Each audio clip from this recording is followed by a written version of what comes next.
Hey guys, welcome back to my channel and welcome back to YouTober. So for today's video, I have another delicious pumpkin recipe for you guys.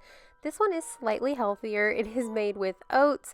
It has no refined sugar in it unless you add the chocolate chips, and it is also oil-free. So the first thing you'll need, of course, is a muffin tin with some really cute muffin liners. So I found these at Home Goods. And then you're going to take 3/4 cups of oats and you're actually going to toast it in the oven for about 6 minutes on 325, and then you'll just want to let it cool to room temperature. So I had already toasted these and they were sitting here cooling. And then for the rest of the ingredients, you're going to need 3/4 cup of either coconut milk, non-dairy milk, regular milk, whatever you want to use. I'm using soy milk.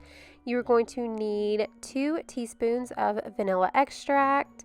You need 2 teaspoons of baking powder, half a teaspoon of baking soda, and half a teaspoon of salt. You're also going to need 6 tablespoons of maple syrup, or you can use honey or agave. And then in my little mini food processor, this is 2.5 cups of old-fashioned rolled oats. And then you are, of course, going to need some pumpkin puree. This is 1 cup plus 2 tablespoons. And then the recipe calls for 2 eggs, but of course, being plant-based, I'm using an egg replacer from Bob's Red Mill. And then an optional ingredient is half a cup of chocolate chips. You can also use cranberries or nuts, whatever you want to use, totally up to you. And then of course you'll just need a big bowl for mixing. So yeah, that is the ingredients we'll need, and the recipe will be linked down below as well. So as you can see here, the first thing I did was just grind up my oats in my little food processor. You just want it to form a powder-like consistency. And then I'm going to go ahead and get my egg replacement started so it can kind of set and thicken up. So for 2 eggs, it's 2 tablespoons of the egg replacer and 4 tablespoons of water. I just mix it up with a fork to make sure it's nice and smooth and set it aside. While the egg has a chance to thicken up, we are going to start on our other wet ingredients. So I'm adding the pumpkin puree to our large mixing bowl.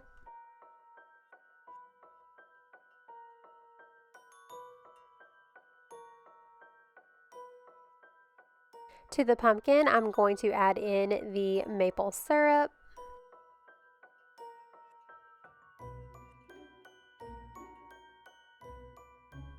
Then I'm going to add in the soy milk, and just make sure that if you're using a plant-based milk, you are using unsweetened.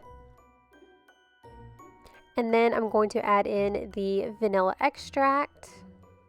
And then I'm going to give this a whisk. I switched to the whisk to break down the pumpkin a little bit before adding in the egg replacer. And then I'm going to add in our egg replacer. I wanted to kind of show you guys the texture and how it thickens up, kind of like an egg consistency. It's kind of weird, but kind of cool at the same time that we have these options.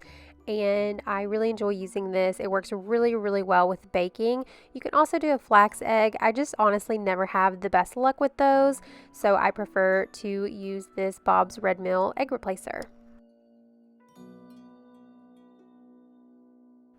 Next, we're going to add in our oat flour that we made to the bowl and our toasted rolled oats as well. And we're going to mix this in, make sure everything is well mixed up and incorporated. And the recipe said to let this sit for 10 to 20 minutes. So I ended up just setting a timer for 15 minutes and let it sit. This is to help the oats soften up a little bit.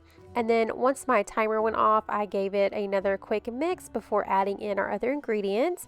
So here is the baking soda, baking powder, and the salt.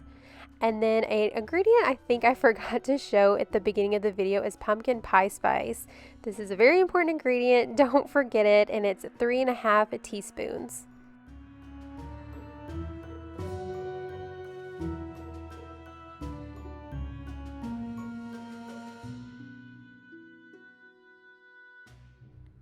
Then you just want to make sure everything is well mixed in and there's no like chunks of pumpkin pie spice anywhere.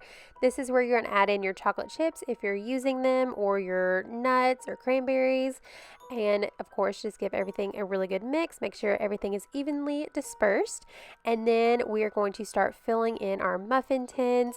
So I always use an ice cream scooper for if I'm making like muffins or cupcakes. It just makes it so easy and a lot less messy. Trying to use 2 spoons and I just can't do it. So I use an ice cream scoop. I ended up putting about 2 scoops in each muffin liner and it worked out pretty well. I topped off a couple of them at the end, as you'll see, but this worked out really well. I do want to note I'm using paper muffin liners.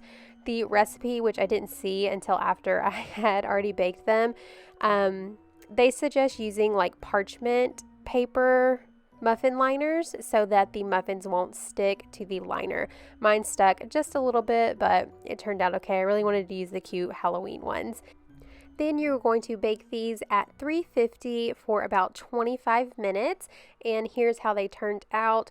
They are so good, you guys. Keep in mind, these are not like a normal cakey muffin.